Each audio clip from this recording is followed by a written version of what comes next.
यूना की किताब उसका पहला बाब उसकी 17 आयत लिखा है, लेकिन खुदावंद ने एक बड़ी मछली मुकर्रर कर रखी थी कि यूना को निगल जाए, और यूना 3 दिन रात मछली के पेट में रहा।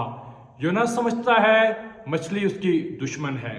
यूना समझता है कि अब मैं जिंदा नहीं रहूंगा, लेकिन वो ये नहीं जानता कि मछली खुदावंद की तरफ से मुकर्रर करता है ताकि उसे उस मुकाम तक ले जाए जहां पर खुदा चाहता है कि वो जाए। कई दफ़ा बहुत सारे अशख़ास, बहुत सारी बातें, बहुत सारे वाक़यात हमारे दुश्मन ही होते हमेशा, बल्कि हमारे लिए इसलिए मुकर्रर किए जाते हैं कि हम वहां पर पहुंच जाएं जहां पर हमें जाना है। वो हमें सिमत दिखाते हैं, हमें रिया दिखाते हैं, हमारे लिए बाकमाल काम करते हुए नजर आते हैं, और ये खुदा होने देता है ताकि हमें बहुत सारी मुश्किलात से, मौत से और इब्लीस के लगाए गए फंदों से महफूज रखे। अगर आज की सुबह आप समझ रहे हो कोई दुश्मन है आपका, आप कहीं पर फंसे बैठे हो, तो ईमान लो कई दफ़ा ये ज़रूरी नहीं आपका दुश्मन ही हो, वो आपका दोस्त भी हो सकता है जो आपको